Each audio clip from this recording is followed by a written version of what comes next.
अस्सलाम वालेकुम।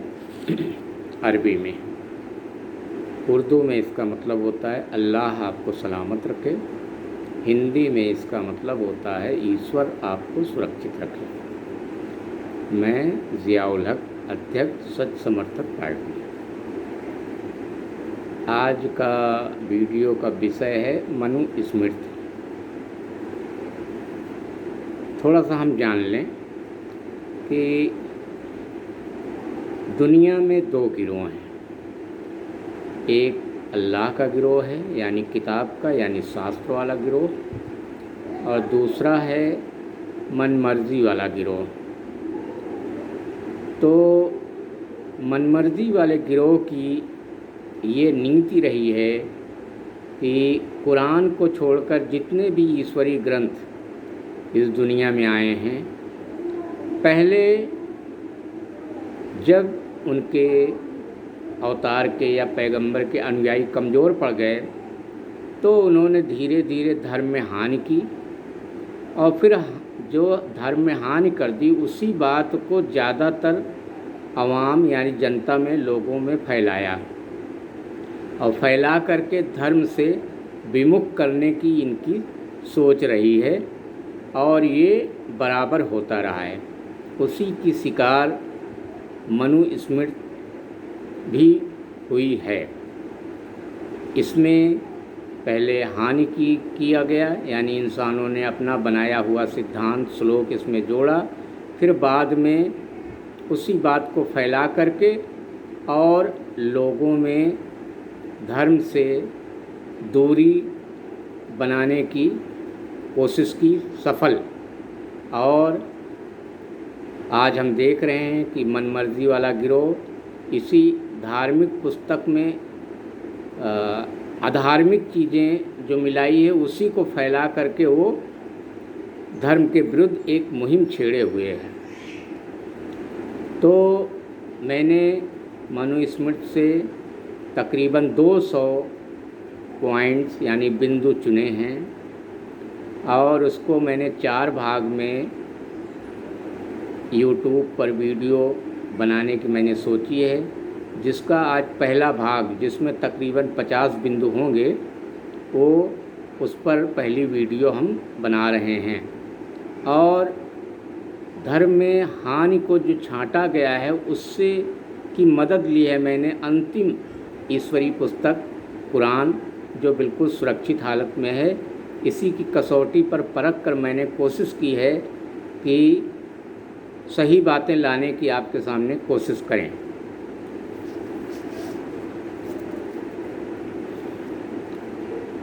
दूसरी बात है, ईश्वर ने सृष्टि के आरंभ में ही उनके नाम एवं कर्म वेद वाक्यों के अनुसार निर्धारित कर उनके भिन्न भिन्न विभाग बना दिए। पेज 10, अध्याय प्रथम, श्लोक 21-22। धर्म और अधर्म दूसरी बात हो गई। चौथी बात है, जगत के विस्तार हेतु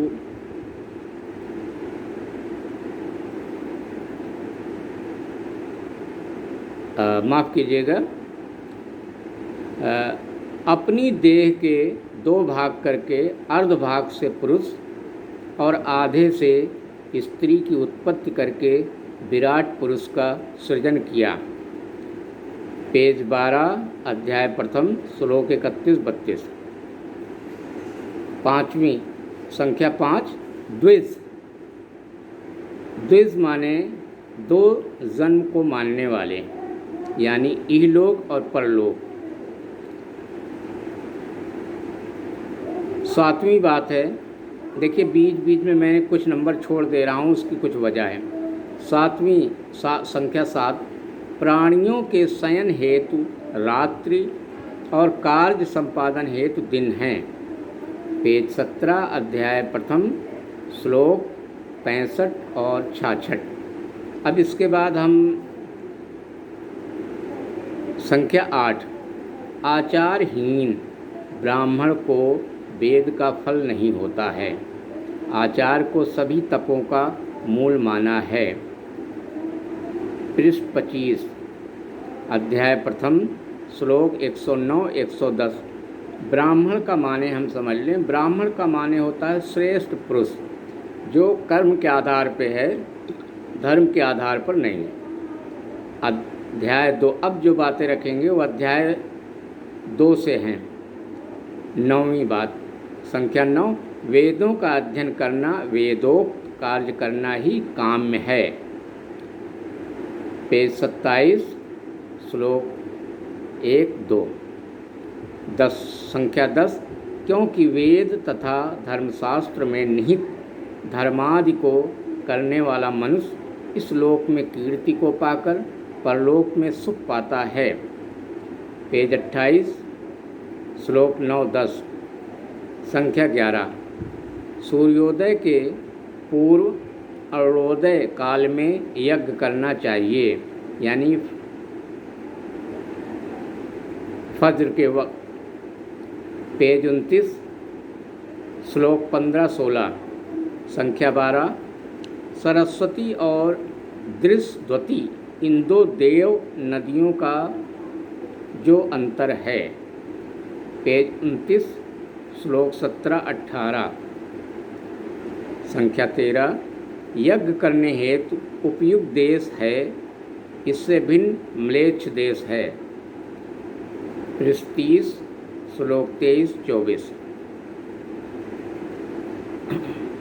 संख्या 15, बालक को सुवर्ण, मधु और घृत को वैदिक मंत्रों द्वारा चटाना चाहिए, यानी पैदा होने के वक्त।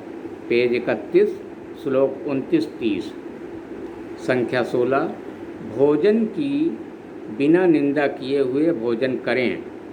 पेज 36, श्लोक 53-54। संख्या 17, अधिक भोजन ना करें। पेज 36, श्लोक 55-56। संख्या 18, विवाह विधि ही स्त्रियों का वैदिक संस्कार है। स्त्रियों के लिए पति सेवा ही गुरुकुल का वास और घर का कामकाज ही नित्य का हवन होता है। पृष्ठ 38, श्लोक 67-68। संख्या 19, संख्या 20, गुरुपुत्र, सेवा करने वाला, धार्मिक, पवित्र, बंधु, शक्तिवान, धन देने वाला और साधु यानी हितकारी आत्मीय, ये 10 वेद पढ़ाने योग्य हैं। पेज 45, श्लोक 109-110। संख्या 21, और न तो उपयुक्त सेवा ही हो, वहाँ पर विद्या का उपदेश नहीं करना चाहिए। पेज 45, श्लोक 111-112। संख्या 22, नरक को प्राप्त होता है। पेज 46, श्लोक 115-116, यानी नरक का समर्थन। संख्या 23, सभी खाद्य अखाद्य खाने वाला और सभी कुछ विक्रय करने वाला ब्राह्मण यदि तीनों वेदों को जानता भी हो तो श्रेष्ठ नहीं। पेज 46, श्लोक 117-118।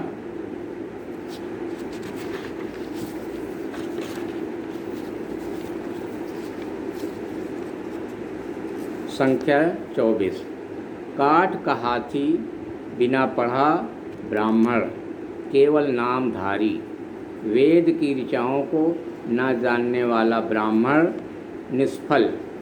पेज 53, श्लोक 157-158। संख्या 25, वेदाभ्यास ही ब्राह्मण का परम तप है। पेज 54, श्लोक 165-166। संख्या 26, जो द्विज वेद को न पढ़कर अन्य शास्त्रों से परिश्रम करता है वह जीता हुआ ही वंश सहित शूद्रता को प्राप्त होता है। पेज 54, श्लोक 167-168। संख्या 27। स्त्रियों का स्वभाव पुरुषों को दूषित करना है। पेज 61, श्लोक 213-214। संख्या 28। एक आसन पर माता, बहन या बेटी के साथ नहीं बैठें, क्योंकि बलवान इंद्रियों का समूह विद्वान को भी अपनी तरफ खींच लेता है। पेज 62, श्लोक 215-216। संख्या 29। मनुष्यों के उत्पत्ति में माता पिता को जो क्लेश सहन करना पड़ता है, उस क्लेश से वे 100 वर्षों में भी निस्तार नहीं पा सकते। पेज 64, श्लोक 227-228। संख्या 30। इन तीनों में प्रमादहीन होने से गृहस्थ तीनों लोकों को जीत लेता है और अपने शरीर को तेजस्वी करके देवगणों की भांति स्वर्ग में प्रसन्नतापूर्वक वास करता है, यानी स्वर्ग का समर्थन। पेज 64, श्लोक 231-232। 31। संख्या 31। नीच से भी उत्तम विद्या को ले लेनी चाहिए। पेज 65, श्लोक 237-238। यानी अच्छी बातें जहाँ से मिले, चाहे वो नीच कर्म करने वाला ही कोई व्यक्ति क्यों ना हो, अगर वो अच्छी बात कहता है तो उसको हमको ग्रहण कर लेना चाहिए। संख्या 32। वेदांत की शिक्षा न देने वाले ब्राह्मण के पास भी परम गति को चाहने वाला शिष्य ना रहे। पेज 66, श्लोक 241-242। अर्थात परम गति अर्थात स्वर्ग। संख्या 33। इस लोक में भी सुख चाहने वाले और अक्षय स्वर्ग पाने की इच्छा वाले को यत्नपूर्वक ऐसे गृहस्थ आश्रम का पालन करना चाहिए। पेज 81, श्लोक 79-80। अब यहाँ से संख्या 33 से अध्याय तृतीय शुरू होता है। संख्या 34। मनुष्यों के पितर धान, तिल, यौ, उर्द, मूल और फल, इनमें से कोई एक वस्तु विधिवत देने से 1 मास तक तृप्त होते हैं। मत्स्य मांस से 2 मास, हरिण मृग के मांस से 3 मास, भेड़ के मांस से 4 मास और खाद्य योग पक्षी के मांस से 5 मास पर्यंत पितरों की तृप्त होती है। पेज 112, श्लोक 267-268। संख्या 35। बकरे के मांस से 6 मास, पृषत यानी चित्रमृग के मांस से 7 मास, एक ही जाति के हरिण के मांस से 8 मास और रुरु नामक मृग के मांस से 9 मास पर्यंत पितरों की तृप्त होती है। बनेले सूअर और जंगली भैंसे के मांस से 10 मास और खरहे तथा कछुए के मांस से 11 मास पर्यंत पितर तृप्त होते हैं। पेज 112, श्लोक 269-270। संख्या 36। गोदुग्ध या खीर से 1 वर्ष तक और वार्धिणय के मांस से 12 वर्ष पर्यंत पितरों की तृप्त होती है। काल साग, महासल्क यानी मछली, गैंडे और रक्त वर्ण के बकरे का मांस, शहद तथा नीवार आदि पवित्र अन्न, इनसे पितरों को अनंत काल तक तृप्त होती है। पेज 113, श्लोक 271-272। संख्या 37। श्राद्ध प्रातः एवं सायंकाल में श्राद्ध ना करें और सूर्योदय समकाल में भी ना करें। पेज 114, श्लोक 279-280। संख्या 38। शास्त्र विहित कर्मों के द्वारा यहाँ से अध्याय 4 शुरू होता है। अध्याय 4 संख्या 38। शास्त्र विहित कर्मों के द्वारा प्राण रक्षा के निमित्त ही धन धान का संग्रह करें। स्वान प्रवृत्ति का अवलंबन कभी न करें। पेज 116 श्लोक 3-4। संख्या 39। ब्राह्मण को क्या करना चाहिए? पृष्ठ 116 से शुरू। अब जो पेज 116 से शुरू हो रहा है, इसमें ये बताया जा रहा है कि ब्राह्मण को क्या करना चाहिए। संख्या 40। स्वान वृत्ति सेवा वृत्ति को कहते हैं, अतः इसी वृत्ति को नहीं करना चाहिए। श्लोक 5-6। संख्या 41। अन्य लोगों की भांति जीविकोपार्जन हेतु छल कपट आदि नीच वृत्ति को न अपनाएं। दंभ कपट ना करें। विशुद्ध जीविका से जीवन यापन करें। मन को किसी ओर बहकने ना दें।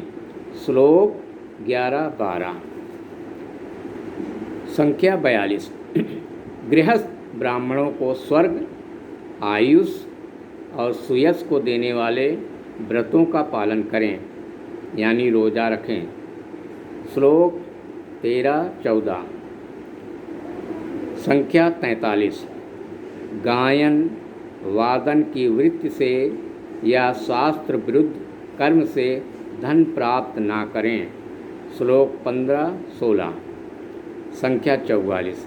वेदों के विपरीत सभी प्रकार के अर्थों का त्याग कर जिस प्रकार हो सके वेद पढ़ाता हुआ अपने कुटुंब की जीविका चलावें। श्लोक 17-18। संख्या 45। बुद्धिवर्धक धनोपार्जक तथा आरोग्य की शिक्षा देने वाले शास्त्रों का नित्य प्रति अध्ययन करें और वेदार्थ के प्रतिपादक निगम ग्रंथों को भी पढ़ें। श्लोक 19-20। संख्या 46। दीर्घ आयु की इच्छा रखने वाला अग्निहोत्री ब्राह्मण आग्नेयेष्टि और पशु यज्ञ किए बिना नया अन्न एवं मांस न खाएं। श्लोक 27-28। संख्या 47। जिस ग्राम में अधार्मिक लोग बसते हों और जहां असाध्य रोगों से पीड़ित व्यक्ति रहते हों, वहां अधिक समय तक ना रहें। अकेला मार्ग में ना चलें और अधिक समय तक पर्वत पर ना रहें। श्लोक 59-60। संख्या 48। शूद्र जिस देश का राजा हो उस देश में निवास ना करें। वह गांव जो चोर डाकू छली कपटी दुरात्माओं की बस्ती से घिरा हो अथवा नास्तिकों वेद निंदकों से आक्रांत हो अथवा जिस ग्राम में चांडाल आदि अधम जातियों द्वारा उपद्रव होता हो वहाँ निवास ना करें। श्लोक 61-62। यहाँ शूद्र का मतलब कर्म से है। संख्या 49। ब्राह्मण नृत्य गायन ना करें, बाजा ना बजावें। श्लोक 63-64। संख्या 50। जुते हुए बैलों के रथ में बैठकर बैलों को बिना प्रताड़ित किए चाहे जब यात्रा करें। तो ये 50 बिंदु मैंने चुने हैं मनुस्मृति से, जो आपके सामने बातें मैंने रखी। अब इसके आगे जो है भाग 2 में बातें रखने की कोशिश की जाएगी और जो शार्ट नोट्स टाइप का है, ये एक तरीके से मनुस्मृति का शार्ट नोट्स है। और ये पुस्तक जो मैंने मनुस्मृति इसको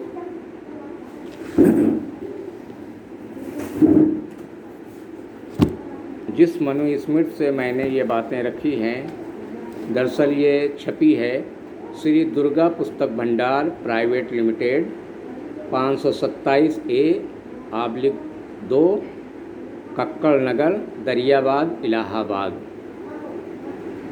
ब्रांच जानसेनगंज, इलाहाबाद।